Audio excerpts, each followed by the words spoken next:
तो आज हम एक कहानी की गहराइयों में उतरेंगे। एक ऐसी कहानी जो इंतजार, पछतावे और आखिर में मिली एक गहरी समझ की बात करती है। चलिए शुरू करते हैं इस सफर को। कहानी की पहली लाइन, बरसात की वह शाम कुछ ज्यादा ही खामोश थी। देखिए, ये लाइन सिर्फ मौसम नहीं बता रही, ये हमें सीधे उस माहौल में खींच लेती है। एक अजीब सी खामोशी, एक उदासी, जैसे किसी तूफान से पहले की शांति होती है ना। पर यह तूफान बाहर नहीं, किसी के दिल के अंदर उठ रहा था।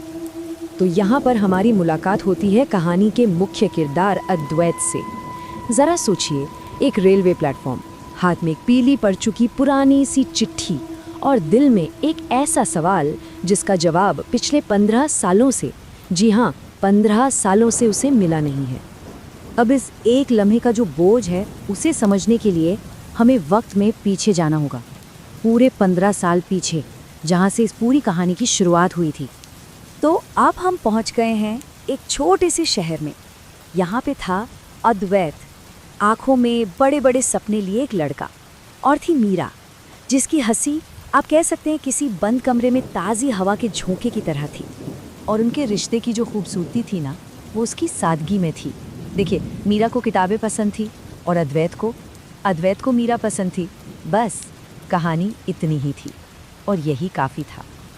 आइए ज़रा उनकी एक आम सी बातचीत सुनते हैं, उसी नीम के पेड़ के नीचे जो उनका ठिकाना हुआ करता था।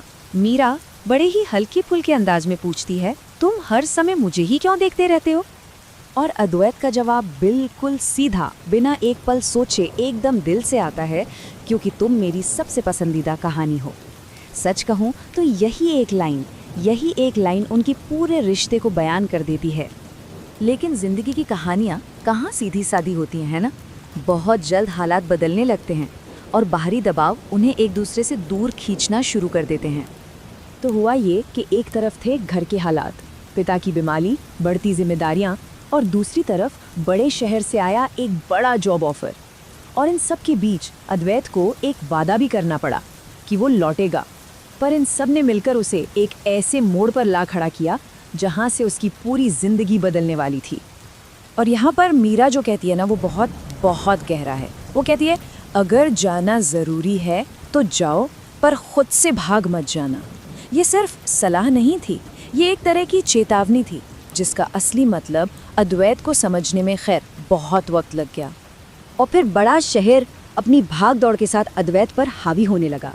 देखिए, चिट्ठियाँ आती रहीं, पहले हर हफ्ते, फिर महीने में एक बार, फिर बस त्योहारों पर, और फिर बस आखिरी 2 लाइनें। सफलता तो मिल रही थी, हाँ, लेकिन मीरा से जो कनेक्शन था वो धीरे धीरे बिल्कुल खामोशी से ख़त्म होता जा रहा था। और वो आखिरी 2 लाइनें क्या थीं? कुछ रिश्ते इंतज़ार से नहीं, यकीन से ज़िंदा रहते हैं। कितनी गहरी बात है। पर उस वक्त अद्वैत ने इसे पढ़ा, चिट्ठी को चुपचाप दराज में रखा और अपनी दुनिया में, अपने काम में वापस गुम हो गया। और ऐसे ही 15 साल गुजर गए। सोचिए, 1-2 नहीं, पूरे 15 साल। और फिर एक दिन एक फ़ोन कॉल आता है, एक ऐसा कॉल जो अद्वैत की पूरी दुनिया को एक झटके में हिला कर रख देता है।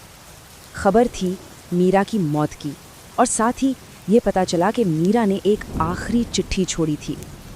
तो चलिए अब वापस आते हैं आज में, उसी ट्रेन प्लेटफॉर्म पर जहां अद्वैत खड़ा है, और आखिरकार 15 साल के डर और इंतज़ार के बाद वो उस चिट्ठी को खोलता है।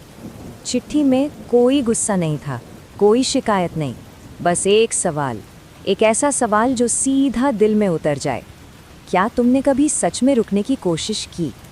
और फिर वो लिखती है, अधूरी कहानी हमेशा भारी रहती है। और ये एक कड़वा सच है ना? ज़रूरी नहीं कि हर कहानी का अंत दुखद हो, लेकिन जो कहानी अधूरी रह जाए, उसका बोझ वो हमेशा साथ रहता है।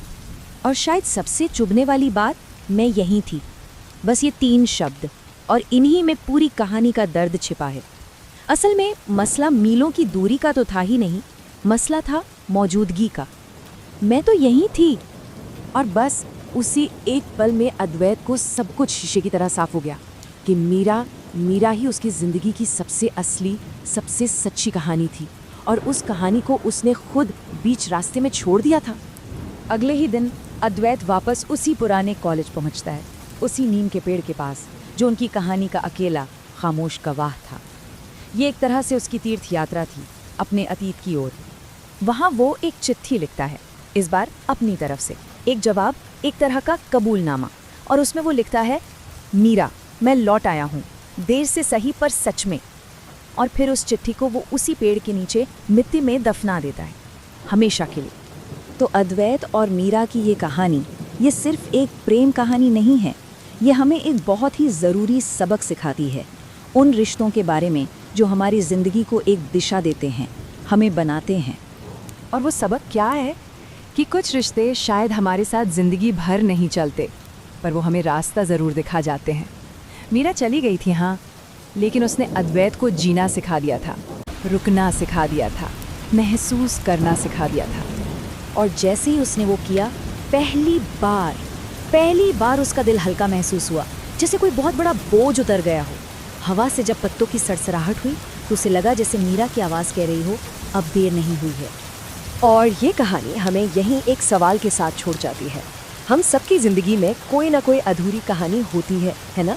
तो सोचने वाली बात ये है कि वो कौन सी कहानी है जो पूरी होने का इंतज़ार कर रही है।